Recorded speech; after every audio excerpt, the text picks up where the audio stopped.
what we would like to do, we have several organizations here that have nominees, and we would like for the leaders of those organizations to recognize their members. A lot of them belong to 3 or 4 different organizations. So in that order, Mr. Anderson, if you would come up here, please, sir, we'd appreciate it.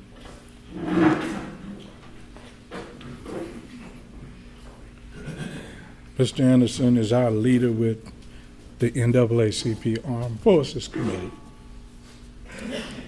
And he was a recipient last year. And we would like for him, we have a fellow here that we're creating a tug of war over, and that's Mr. Davis. But I think for today, we'll let the NAACP take its turn. I'm very happy to be here, very honored to be here.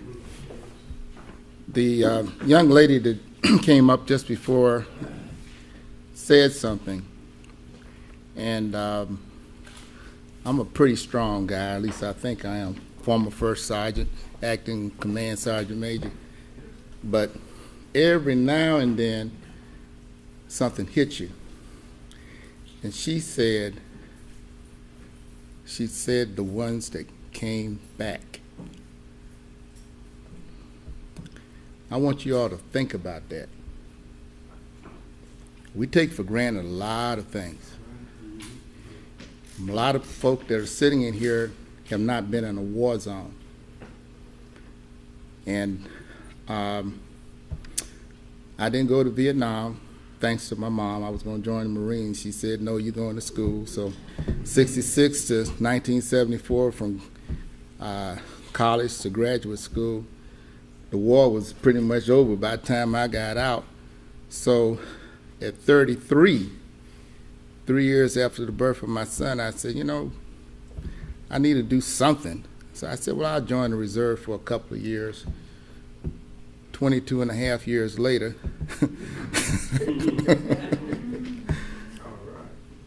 but I went to the Persian Gulf. I was a combat medic, and I was with 1st Cav and with the first group that went, and I found out later that a lot of folks thought that we were this, what do you call it, this expendable.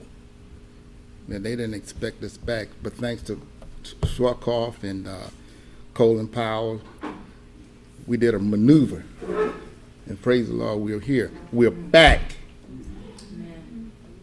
But everybody didn't come back. I'm a teacher, retired over here, Jefferson County, and I'm presently teaching at New Albany High School, and we teach U.S. history.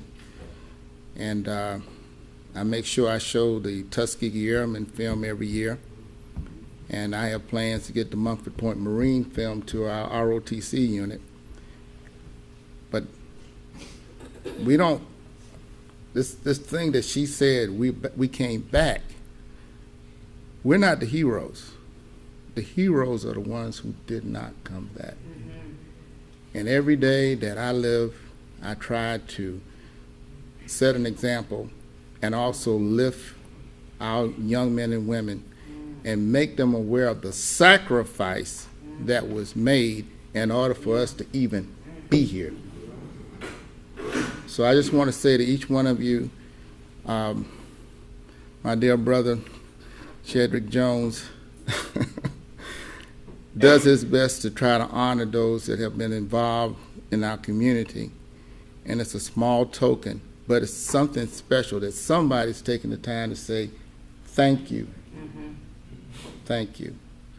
So if you leave here with anything, leave here with the challenge that for all of us, for those folk that made a supreme sacrifice so that we could be here, we got to walk strong, we got to stand straight, and we got to be an example for those that come behind us.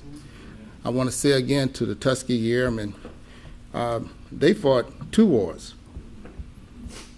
They fought the opportunity to fight. And they went through a war getting the training.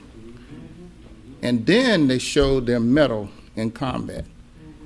And my hat's off to them, and I appreciate their service, as I do each and every one of you that are veterans, and you wives and family members who supported those in the service. Thank you.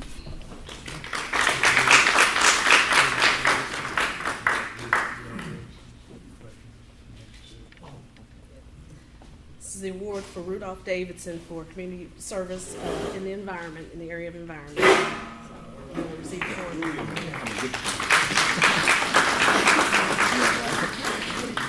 Rudy Davidson is a member of the NAACP Veterans Committee, and he's one of our solid members, supporter, and we can always depend on him. On these broad shoulders we stand. Thank you.